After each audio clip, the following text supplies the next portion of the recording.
Hola, ¿cómo están? Muy buenas noches, bienvenidos a El Pentágono. Soy Mario Espinosa Osorio y estoy acompañado de Marcelo Arequipa. ¿Cómo te va? Muy ¿Todo bien? Muchas gracias. Espero que no sea tus últimos días en El Pentágono. No sé. ¿No? Él debe estar haciendo conejos para que así sea. Es incompatible. Es absolutamente Presidente incompatible. del Tribunal Supremo Electoral. Por favor. No, por favor. A no ser que nos despega a todos. Mari Vaca está con nosotros. ¿Todo bien? Francesco, ¿todo bien? Buenas noches. Y hoy el doctor está ausente. No le gusta que le digamos doctor. Pero está con nosotros Cecilia Requena. ¿Cómo te va? Bien, gracias. Docente universitaria. Sí, Ambientalista. sí.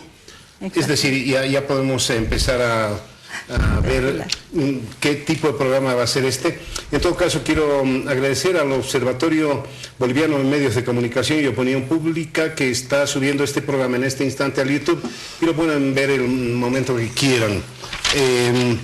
Me ha llamado la atención, por lo tanto, una declaración del presidente Evo Morales que dijo que en realidad se ha unido al coro de políticos, empresarios y medios conservadores en los últimos días que han atacado al Papa Francisco por opinar sobre un tema que creen que no le compete a Papa Francisco, y ha dicho: espero que el cura de mi parroquia no me castigue por decir esto, pero no tomo mis políticas económicas de mis obispos, cardenales o de mi Papa.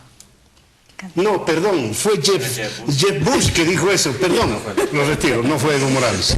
Qué coincidencia, en todo caso. Bueno, vamos a hablar, apelo a tu conocimiento, Cecilia. Áreas protegidas es de una ley de 1997, ¿no? El CERNAP tiene, por lo que he visto, reglamento en 8 de 22. Y esto es un vacío que lo están aprovechando muy bien las petroleras, los reglamentos. Me estaba preguntando si la Constitución Política del Estado dice algo sobre el particular, y he visto que el 352 dice algo, pero sobre consultas. Así que tengo la impresión que el decreto del 20 de mayo de extracción 2366, que es el que ha hecho saltar en los últimos días esta discusión, el otro, el 2298, que recorta el derecho de consultas, y el 2368 sobre los ductos, etcétera. La última declaración del presidente Evo Morales, cuando ha señalado claramente que va a expulsar a las ONGs que se opongan o que hagan una campaña contra la extracción petrolera en áreas protegidas. Por si acaso, el Pentágono no es una ONG, es un programa de televisión. ¿Cómo ves eso, Cecilia? A ver, contanos un poquito, ¿qué son las áreas protegidas? Recordanos un poquito eso. Ok, con todo gusto. A ver, el Sistema Nacional de Áreas Protegidas sí es relativamente reciente, ¿no? De fines del siglo pasado. Pero hay muchas áreas protegidas en Bolivia que fueron creadas mucho antes, ¿no? Por ejemplo, el Sajama, que fue la primera, y otras 65, ¿no? Entonces, lo que hizo el Sistema Nacional de Áreas Protegidas fue crear un marco institucional coherente para todas esas áreas y procurar generar una gestión adecuada de manera que se cumplan sus fines. Y es ahí donde se crea al inicio el SNAP, que ahora es el CERNAP.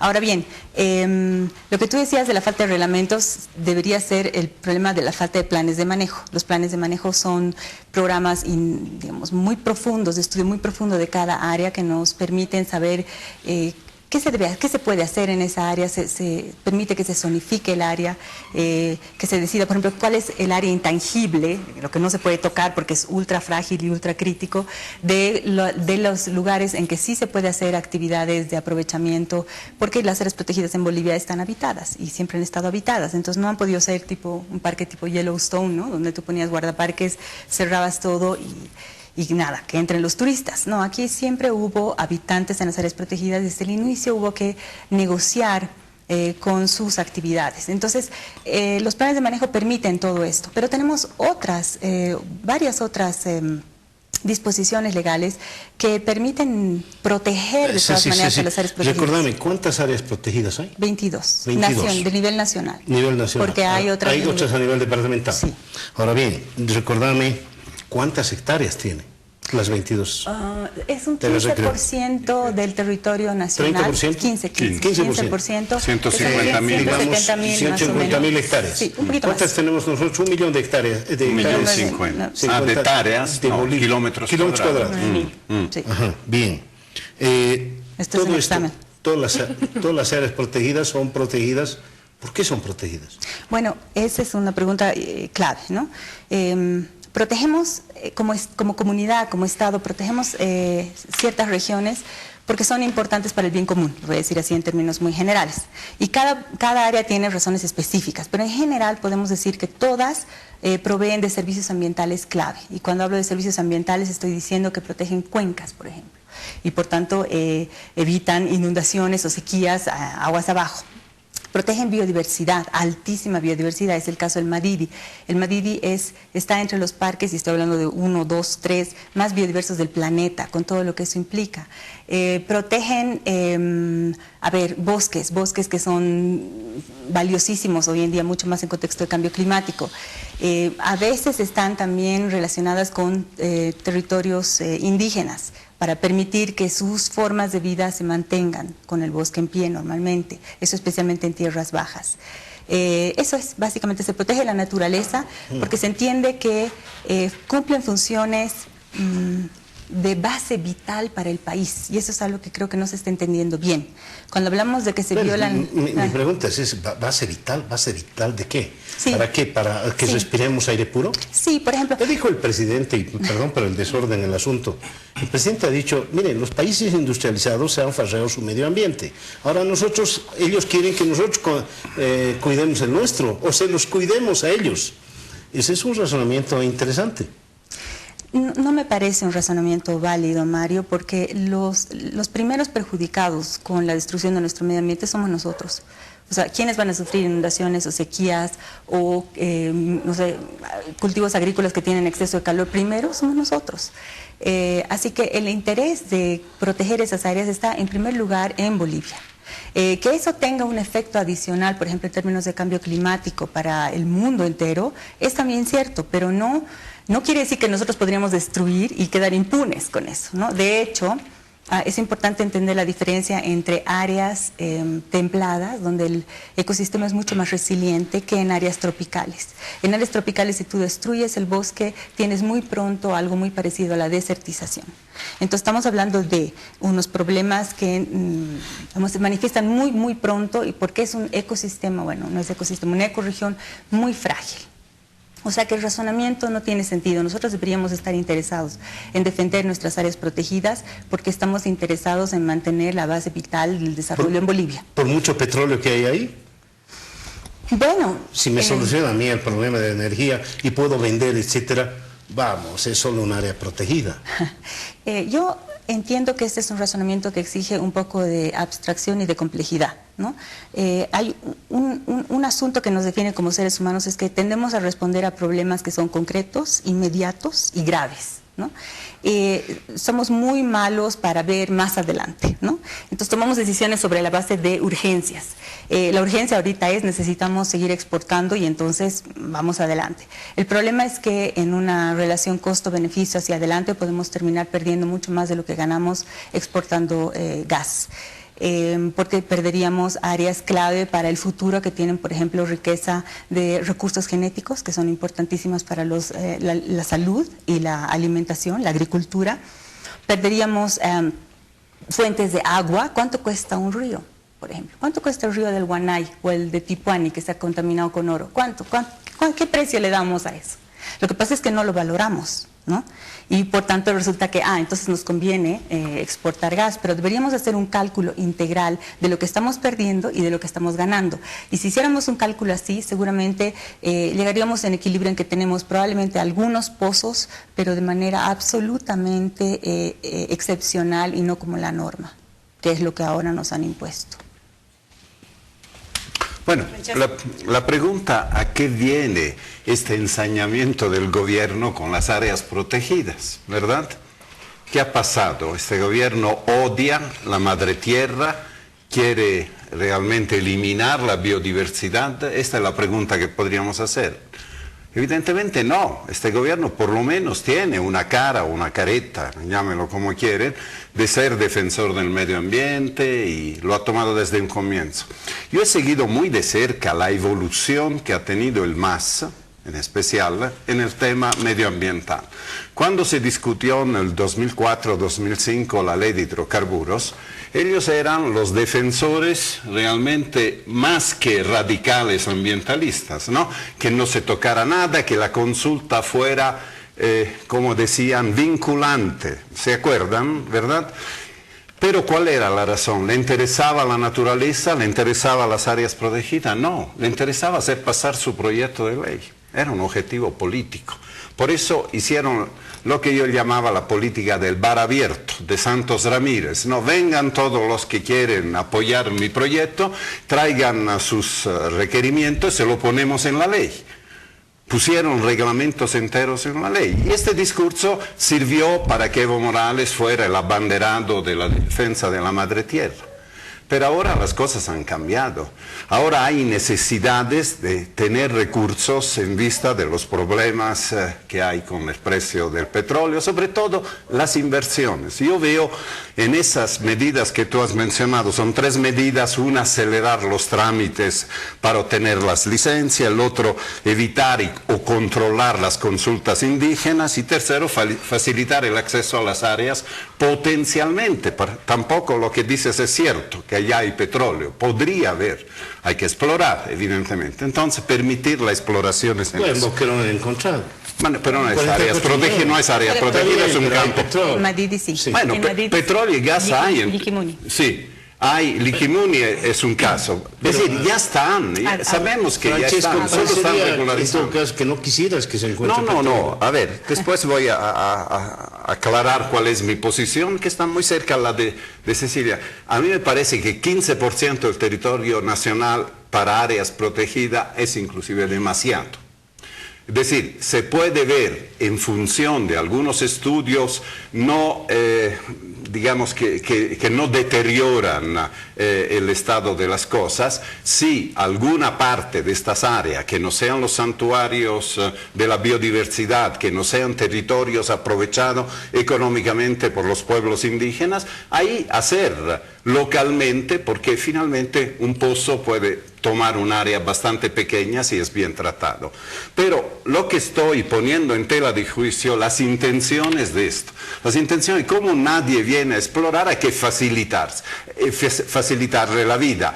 Es un poco una medida desesperada frente a una política que no ha sabido encontrar un equilibrio entre aprovechar los recursos hidrocarburíferos, pero asegurar para el futuro la reposición de las reservas con inversiones, no solo en las áreas protegidas, pero sobre todo en áreas como el caso de Boquerón lo demuestra, que no son protegidas, donde sí se puede encontrar petróleo si hay inversiones.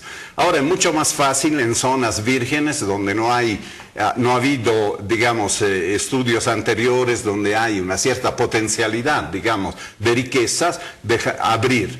El problema para mí es eso: una vez que uno abre una senda en un área protegida, con la dificultad que tiene el Estado de hacer sentir su presencia, de hacer aplicar los reglamentos, las limitaciones que podrían darse muy bien en las leyes, por estas, yo las llamo las venas abiertas de las áreas protegidas, entran madereros, entran cocaleros, entran buscadores de oro, entran todo y ya no es como antes. Entonces, yo veo mucha desesperación en esta. Otra vez, no es una medida en favor de las áreas protegidas, no es en favor de los indígenas, es una medida desesperada para poder facilitar a las petroleras, y dicho entre paréntesis, me parece inútilmente, ¿no?, para que puedan venir a invertir en esas áreas. Yo sé que es más fácil decirlo que hacerlo, pero lo ideal sería obviamente conseguir un justo medio entre lo que es el desarrollo del país y el cuidado del medio ambiente.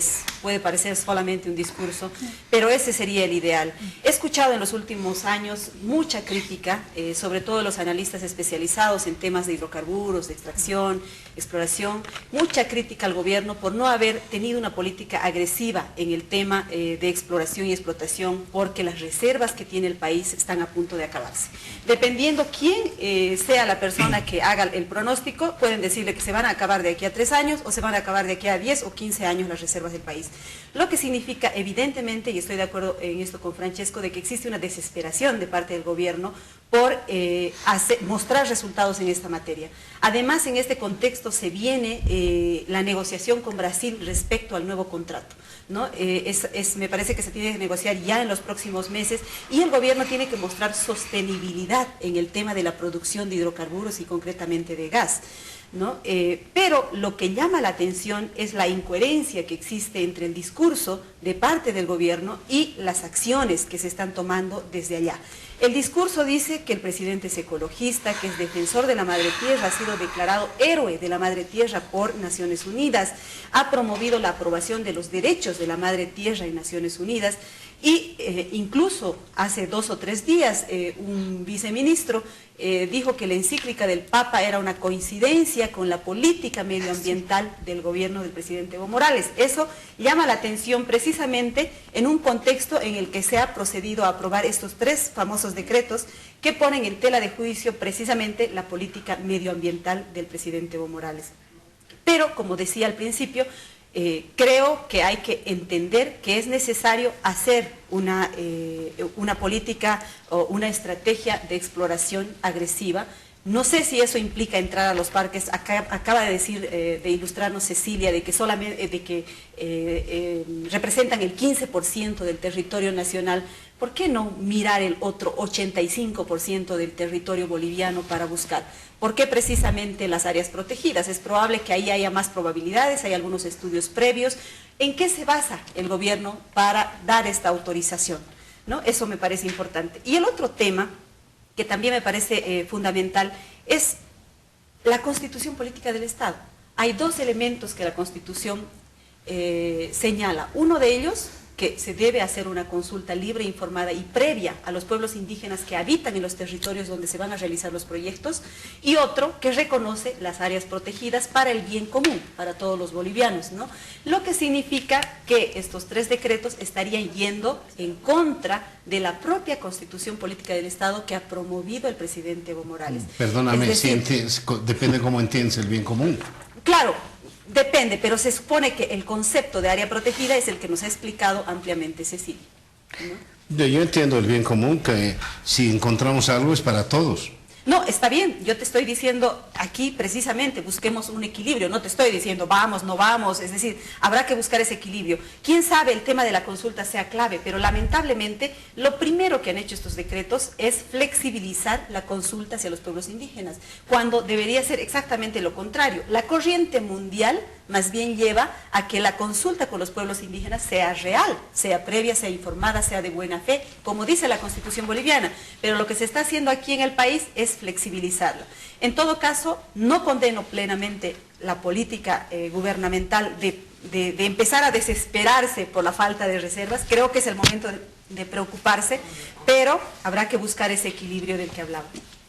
Solamente como un apunte nada más, yo creo que estamos frente a este típico dilema del cómo se logra un crecimiento económico, ¿no? Cómo lograr salvaguardar el tema de la seguridad alimentaria para los ciudadanos, ¿no? Y es este tema de lo de la industrialización, que tiene que ver básicamente, creo yo, con ciertas paradojas que se presentan a lo largo de la historia a nivel mundial. Inglaterra, su revolución industrial, 75 años. China, su revolución industrial, 15 años. Obviamente los efectos son devastadores, ¿no? Pero de alguna forma se intentó lograr poner a estos 2 países en ciertos sectores y en ciertos momentos de la historia importantes, ¿no? Entonces, ¿cómo es posible que desde afuera, siguió, digamos, más o menos la tónica de la lógica del presidente, nos quieren decir que somos guardabosques del mundo y nosotros no somos guardabosques del mundo, ¿no? Si ellos ya han destruido, en 15 años China se lo ha comido, 75 años lo que hizo Gran Bretaña, ¿no? Inglaterra, perdón. Y A esto también se suma el hecho de que no se respeta el protocolo de Kioto, con el tema de las cuotas que hay por contaminación a nivel mundial, ¿no? Entonces hay argumentos al parecer a nivel internacional que el presidente tendría y que aparentemente resultarían válidos, ¿no? Ahora hablaban un poco del tema de la extensión realmente territorial. ¿En cuánto significa esto? Son 18 millones de hectáreas que ocupa las 22 áreas protegidas. Y de esos 18 millones de hectáreas, básicamente, según el Marco Gandalías, el director del CEDIP, son, o sea, las áreas que están superpuestas en áreas protegidas y áreas que son de explotación son básicamente tres áreas. 3 millones de hectáreas de 18 millones de hectáreas. Es decir, 15 millones de hectáreas que no estarían comprometidas dentro de lo que significa áreas protegidas para explotación de hidrocarburos, de minerales, ¿no? Porque no solamente hidrocarburos, hay minas, hay empresas extranjeras que están explotando esto, ¿no? Y un último apunte nada más. Yo recuerdo entre el año 85 y el año 89, cuando estaba haciendo una especie de balance de las leyes que Víctor Paz promulgó, me topé curiosamente con un decreto supremo reservado. Un decreto supremo al que no podía acceder porque era de carácter reservado. En el redactor decía, en las publicaciones que sacan los decretos supremos, en la Gaceta decía reservado. Intenté indagar un poco de qué se trataba esto. Y la pista que encontré, la última pista que pude hallar, era que Víctor Paz delegaba o licitaba más bien la administración del Madidi a una empresa norteamericana. Entonces, cosas así extrañas que públicamente no salieron también a la palestra y que se pasan de largo un poco por la historia, ¿no? Y pareciera ser que ahora intentamos contraponer mucho el discurso de lo que se dice y de lo que se hace, cuando también, digamos, un poco hacia atrás, siempre se intenta ver bajo esta lógica extractiva, ¿no? Siempre a lo largo de la historia hemos intentado y hemos ido, digamos, bajo esta lógica, sin duda, ¿no? Bueno, antes de ir a la pausa quiero referirme a una cosilla. No tengo ningún complejo en mencionar a la competencia, a mi buena amiga Susana Bejarano de Esta Casa No Es Hotel. Ellos se refieren a nosotros como la competencia, el otro programa. Le había preguntado a Álvaro García Linera, Álvaro García Linera ha hablado la última semana 100 veces, están volviendo a hacerlo. Le había preguntado por qué no es panelista permanente. Le había dicho, Susana, yo podría ser incluso tu chofer, le dijo Álvaro García Linera. Buena idea, don Álvaro, buena idea. Vamos a la pausa.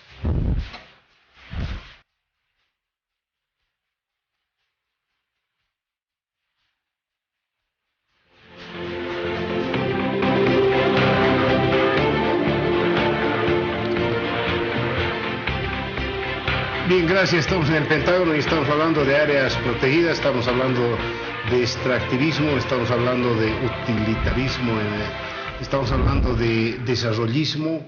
Nos quedamos así, vamos adelante. Mary ha sido muy equilibrada en ese contexto de decir vamos con cuidado, pero hay gente, Cecilia, no sé si tú eres una de esas personas, hay gente trotskista realmente del medio ambiente.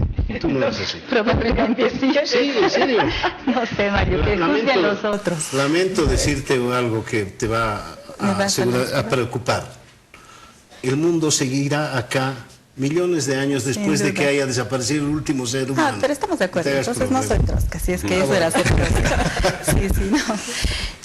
A ver, yo quisiera solamente aclarar por precisión que el Madidi fue creado, si mal no recuerdo, en el 97, es fines del siglo pasado. Entonces, bueno, es el primer gobierno del Boni en realidad, que se crea el Madidi y el CAIA del Gran Chaco.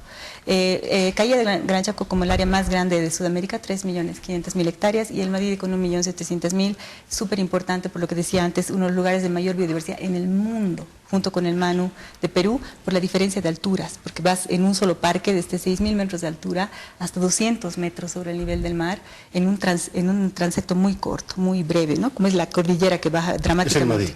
Ese es el Madidi y tiene, por tanto, la biodiversidad que tiene. Y si te menciono, porque está dentro del Madidi, el Bala, te va a salir urticaria. Pero por supuesto, Mario, por favor. Y el otro asunto es Liquimuni, ¿no? Liquimuni, si es que nos dicen que van a tener una intervención de baja intensidad o algo así, han dicho, no es exactamente baja intensidad, pero algo así. Lo que están haciendo en Liquimuni es horrendo, porque abren, como decía Francesco, abren las sendas y por ahí ya entra todo. Y de hecho ya han entrado, ya han explotado madera. Bueno, en fin. Es muy difícil hacer exploración petrolera segura, ¿ok? Y eso lo ha demostrado Ecuador con la Chevron, por ejemplo, acaban de ganar un juicio. Los daños que se hacen son tremendos, no solo por el pozo, no hay que pensar solo en el pozo. Tú necesitas el ducto para sacar el petróleo de ahí, y a menudo pasan cosas con el ducto.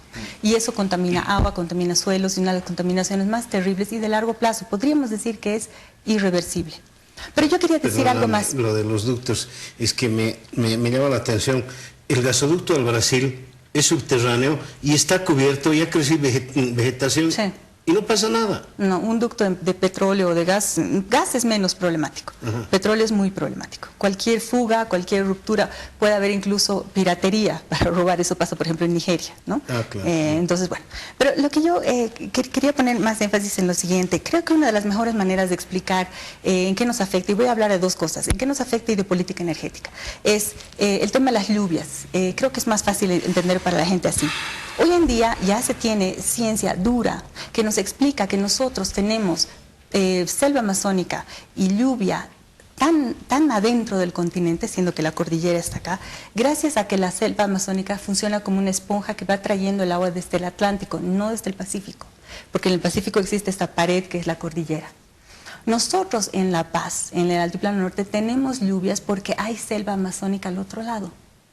O sea, estamos hablando de algo tan fundamental para la vida como la conocemos hoy, como las lluvias. Si destruimos nuestro bosque, va a pasar lo que está pasando en Sao Paulo. ¿Han visto lo que ha pasado en Sao Paulo con el problema del agua? Obviamente hay varias teorías, pero una de las fuertes es que los acuíferos han dejado de funcionar precisamente por la deforestación de la mata atlántica. Entonces estamos hablando de unos costos de destrucción enormes que uno podría decir, bueno, realmente compiten fácil con cualquier exportación, mucho más, y como decía Francesco, lo que hacemos es derrochar el dinero en proyectos faraónicos. Es decir, queremos abrir los parques para tener mayores ingresos económicos. ¿Para hacer qué? ¿Para gastarlos en qué? Vamos a seguir ese nivel de gastos faraónicos en obras que no tienen ningún sentido a largo alcance. Y ahí yo tendría una propuesta. O enfrentamos de una vez con lo que tenemos problemas que se podrían hacer sostenibles, o gastos que pudieran hacer sostenibles, rompiendo un poco este esquema del Estado. El Estado rentista, y resulta que este gobierno es el abanderado del Estado rentista. Como quiere tener mayores ingresos, no tiene ningún empacho en entrar en los parques nacionales, en las áreas protegidas, y entrar así, un poco sin ningún control, porque no tiene la capacidad de controlar. A mí me preocupa que en lugar de ser guardabosques del sur, no nos volvamos guardacampos petroleros, o guardacocales, o guarda otras cosas. Pero el tema del manejo de los recursos económicos es absolutamente otro debate. Es decir, no por el hecho de que lo están gastando mal, haremos votos para que no tengamos dinero, ¿me entiende? Más bien yo creo que hay que hacer votos por el que el país sea solvente económicamente, es decir, no vuelvan esas épocas en que se extendía la mano, como dice el presidente, hasta para pagar aguinaldos. En eso sí le doy la razón, o sea, hay que tener flujo, y me parece que la manera de tenerlo en este momento, lamentablemente, es el extractivismo, porque el país no ha desarrollado una política de diversificación económica, el país no ha desarrollado la industrialización. Entonces, del único lugar de donde tiene para agarrarse es de la extracción de las materias primas, ya sean minerales, ya sea gas, ya sea petróleo. Hace unos pocos días se ha anunciado el descubrimiento de un pozo petrolero en Yapacaní. Bendita noticia, digo yo, porque eso va a reducir el pago que Bolivia hace por la importación de diésel, ¿no? Entonces, el tema económico, el tema de dónde van los recursos que se generan por ese extractivismo, me parece un tema importante, pero no me parece que sea un argumento para decir dejemos de percibir recursos porque los estamos mal utilizando.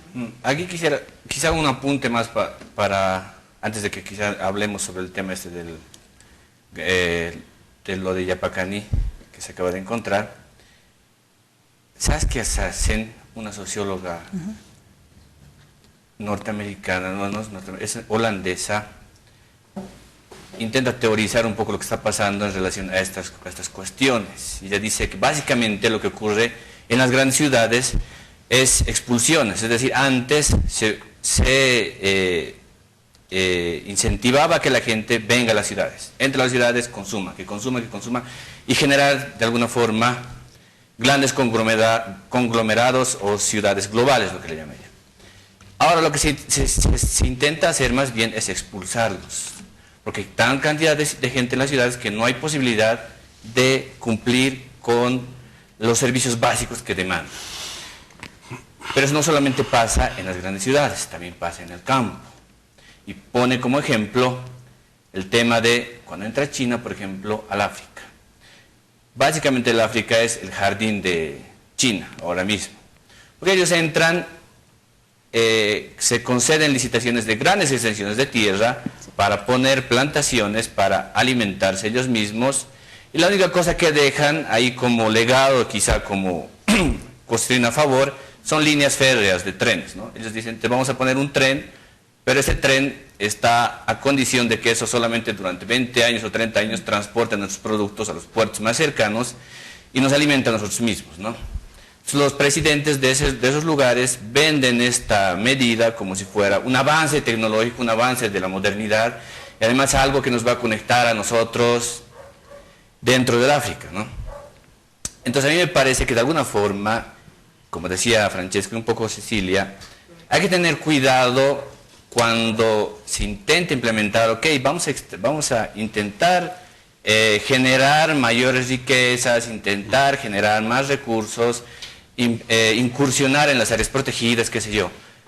Pero cuidado que estemos expulsando sin ninguna planificación sectores que son realmente vulnerables, ¿no? O estemos atentando realmente con cuestiones tan complejas como el tema de la madera, por ejemplo, que es muy difícil, yo no soy experto en este tema forestal, pero según más o menos sé, es muy difícil volver a regenerar otra vez todo ese tema, ¿no? Entonces, quizá ahí buscando, o habría que intentar buscar ese justo medio de lo que hablaba hace rato Mary, para que no sea solamente, para que no vivamos gobernados bajo élites extractivas.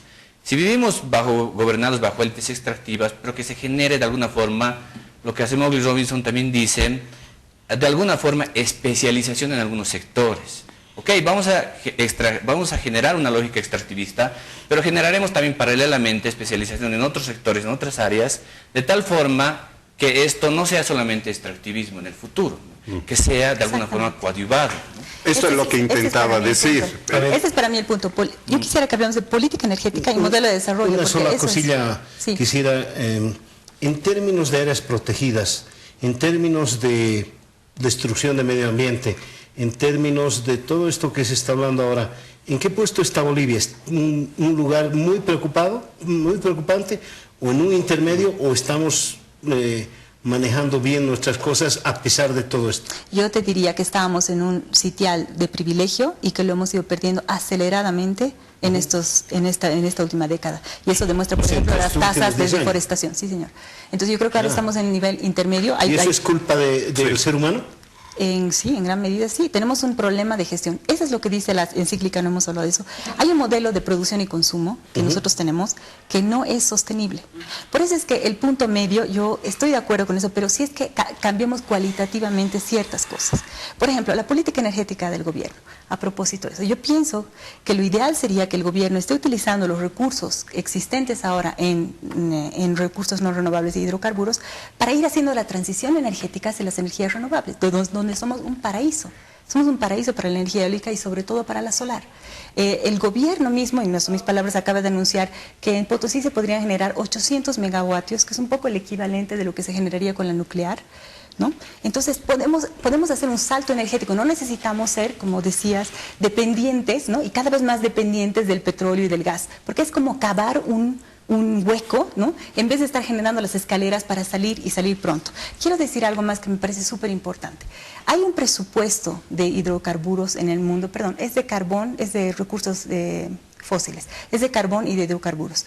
Es decir, si quisiéramos mantener la temperatura promedio global, el aumento de la temperatura promedio global en este siglo a 2 grados, que es, para decirlo en términos claros a la gente, es lo que evitaría terribles catástrofes, ¿no? Eso es, igual habría problemas, pero ya no tan inmanejables. Si es que queremos que la temperatura no suba más, solo podríamos quemar el equivalente a 565 gigatoneladas de carbón y petróleo, ¿ok?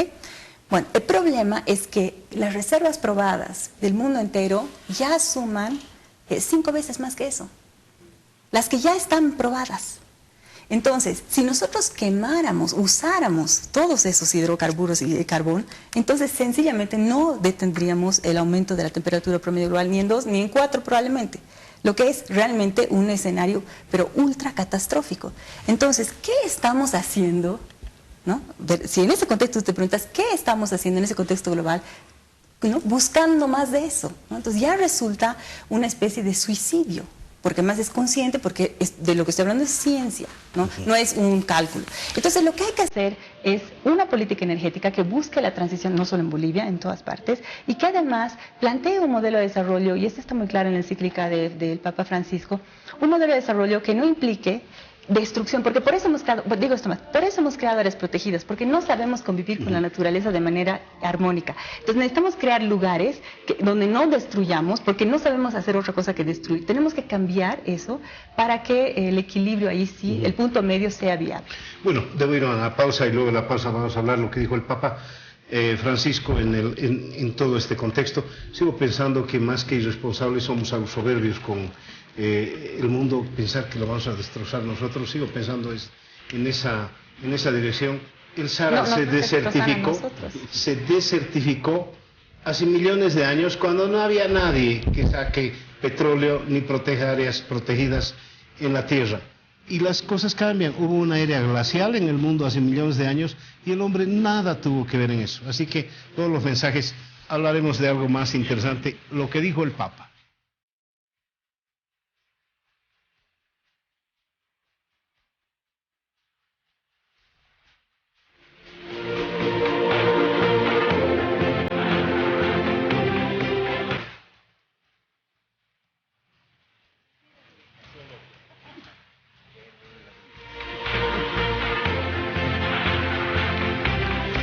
Bueno, gracias por estar con nosotros. Estamos en el Pentágono. Iba a hablar del Papa, no me deja Francesco, ¿verdad? No, ¿cómo se me ha acusado de ser contrario a que Bolivia tenga más ingresos, que la gente viva mejor de parte de Mary? Entonces tengo derecho a una réplica. De ninguna manera quise decir eso. Pero hay que ver el conjunto de la política petrolera. No voy a repetir lo que ha dicho muy bien Cecilia. De lo que se trata es de utilizar mejor los recursos que tenemos, sobre todo los renovables, porque los no renovables los estamos utilizando, aprovechando, quitándolos también a las generaciones futuras. Sabes muy bien que si nosotros extraemos una cierta cantidad de petróleo, este petróleo que está bajo tierra lo estamos quitando también a las generaciones futuras. La justificación sería extraerlo para hacer la vida más fácil a las generaciones futuras, para dejarle un país mejor organizado, y eso no lo estamos haciendo. La alternativa de las energías renovables, eso no lo estamos tomando en cuenta. La alternativa de utilizar los recursos forestales de los bosques, no lo estamos tomando en cuenta suficientemente. ¿Cuánto gas podríamos exportar si en lugar de producir electricidad con termoeléctricas, lo hiciéramos con eólica, lo hiciéramos con solar, que el país es realmente un paraíso en esas cosas? Esto es el modelo. Y tener más ingresos para el gobierno en este modelo que está utilizando significa despilfarro, a mi criterio. Con la aclaración no estoy está de acuerdo. Ya. Entonces, dos palabritas sobre el pozo. Hemos hablado del pozo. Dame un segundito nada más para decir que no sé si estoy bien. Laudato si, señor. Laudato si. Sí, Laudato si. Es el comienzo de un canto de San Francisco de Asís. Alabado seas. Alabado seas. Bueno, es la primera encíclica que ha escrito íntegramente Bergoglio, porque la anterior creo que fue escrita en su mayoría por Ratzinger, pero es la primera y tiene que ver con cuidar la casa que Dios nos ha dado. Eso dice, ¿no es cierto? Sí. Lo que me subleva, honestamente, la verdad es que me subleva, que el Papa dice algo que preocupa a todo el mundo y el señor Bush o alguien más acá agarra y dice, señores curas, métanse en sus sotanas y no se metan en temas políticos, como si no fuera un asunto humano total, ¿no? Bueno, y sobre todo una voz del Papa. Para nosotros no es una sorpresa, todo el tiempo el vicepresidente ha estado diciendo que los obispos deberían administrar almas y no dedicarse a otros problemas. Lo que no entienden, ya sea Bush que el vicepresidente, es que los temas religiosos no pertenecen a un área del conocimiento o de la condición humana, no es simplemente economía, política, cultura.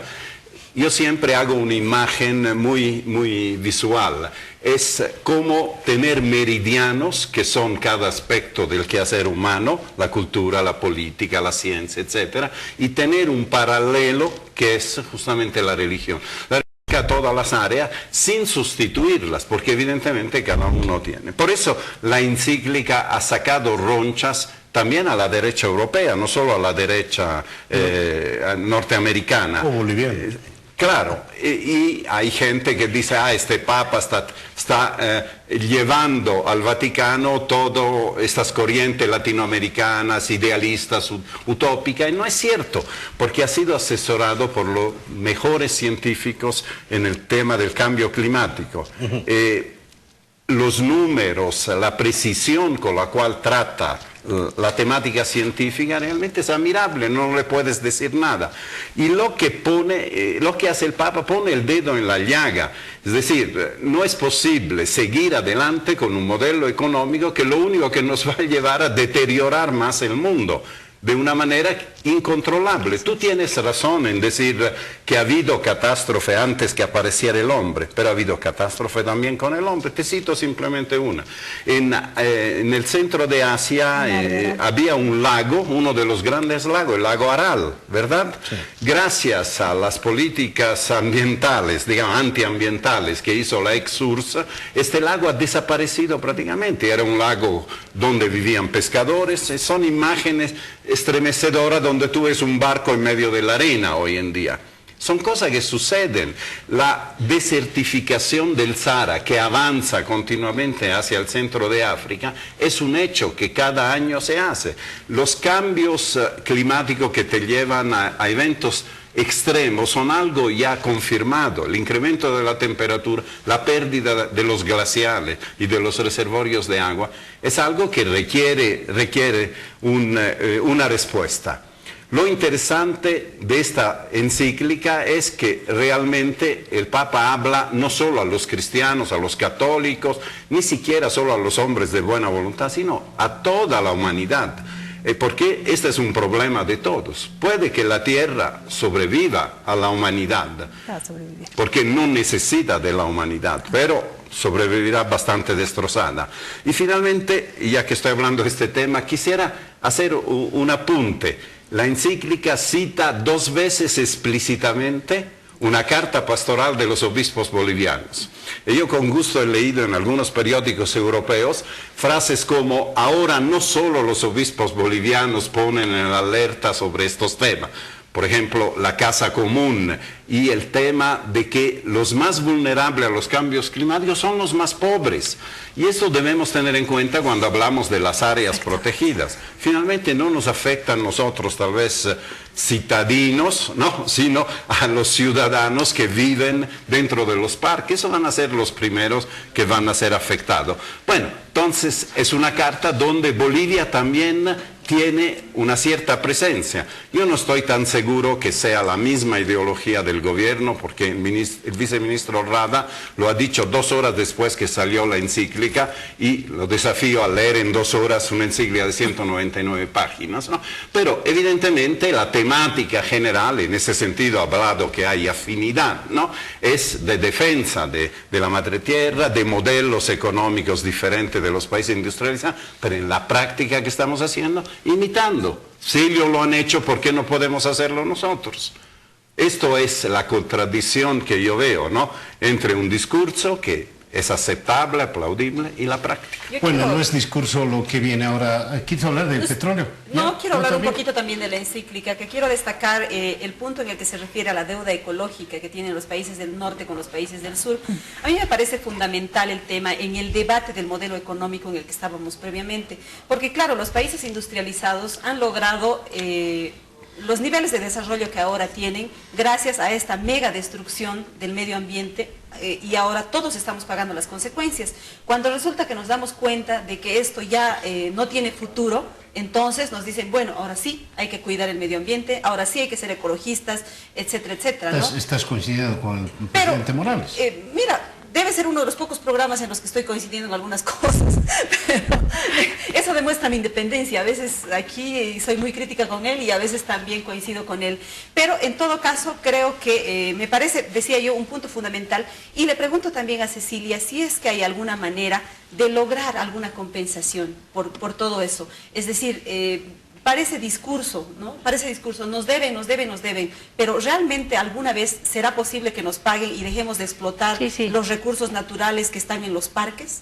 Bueno, yo creo que es posible, lo que pasa es que no es fácil, ¿no? Pero ya hay un fondo que se ha creado en el marco de las negociaciones de cambio climático y ese fondo tiene que aumentar porque es insuficiente. Son 100.000 millones de dólares, creo, pero eso no alcanza, ¿ok? Entonces, eso es para contribuir a los países que son afectados por un problema que no han generado.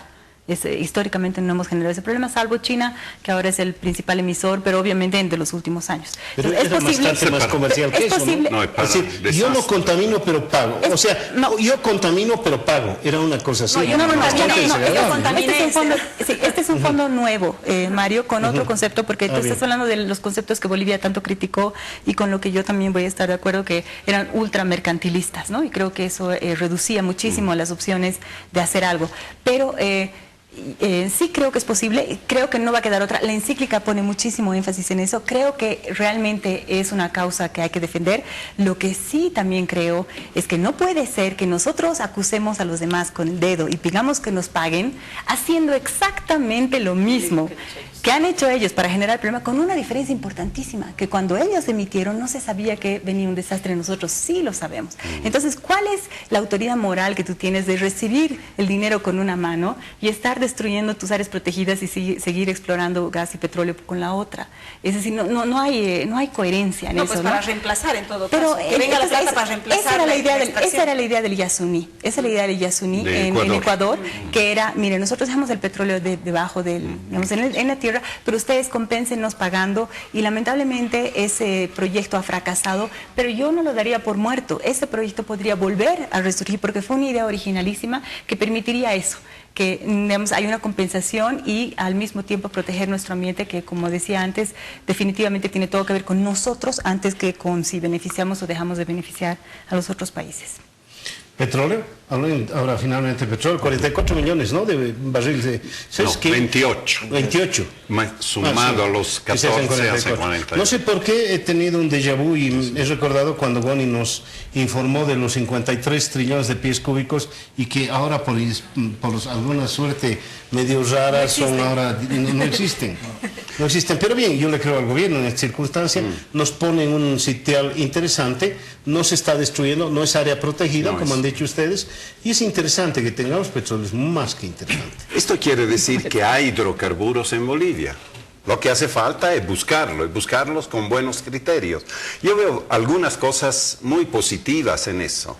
Primero, que hayamos encontrado petróleo crudo, que la primera vez después de 23 años que se encuentra un pozo. Segundo, que se haya encontrado a una profundidad relativamente baja, digamos cercana a 3.000 metros de profundidad, 2.800, y que se haya gastado solo 6 millones de dólares. ¿Cómo se ha hecho este milagro? Bueno, muy simple, no se trata de un campo nuevo, se trata de un campo existente, es el campo Yapacaní, solo que el campo Yapacaní es un campo de gas y hay afloraciones de petróleo que con la información geológica disponible, y este es el mérito, me parece, de yacimientos, han podido ser ubicados y con un poco de suerte y mucha ciencia han podido perforar. Tengo 2 minutitos más. Sí, lo que pasa es que cuando dije que esta es una buena noticia, Cecilia se ha reído con mucho entusiasmo. Pero si termino, vemos el otro lado. A mí me parece realmente censurable esta manía que tiene el gobierno de cuantificar, monetizar cualquier descubrimiento. Te acordarás de los ministros Uranio, ¿no? Ministro, viceministro, que no sabían qué era, ya sabían que valía 50 millones de dólares. Ahora, con un solo pozo es muy difícil, es aproximado dar la cantidad que hay, dar el monto. No sabemos el precio del petróleo en el 2017. ¿Cómo puedo calcular cuántos ingresos o cuánto va a tocar a la universidad o al municipio? esta parte me parece una exageración de Pero toda propaganda y toda política. empresa hace sus proyecciones, sin embargo. Sí, pero con un solo pozo van a tener que hacer 20 pozos para extraer los 5.000 barriles. No lo van a sacar de un solo pozo. Ojalá hubiese sido un pozo de 5.000 Un barriles. minutito, el motivo. Sí, lo que pasa es que yo veo que tenemos una adicción al extractivismo y que nos felicitamos cuando profundizamos más el hueco.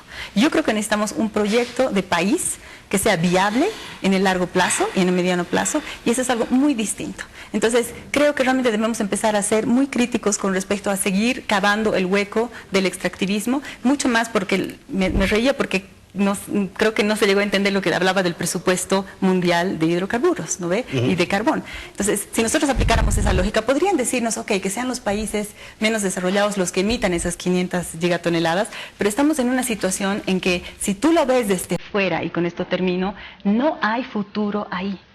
No hay futuro ahí. Entonces, de una vez tenemos que asumir eso e iniciar las transiciones. Van a ser transiciones, pero tenemos que iniciar usando el dinero de los hidrocarburos. Ahora tenemos que iniciar la transición energética y la transición de modelo. Cecilia. No nos van a llevar a ninguna parte, sino. Te agradezco por haber venido, Francesco. Gracias. Marcelo.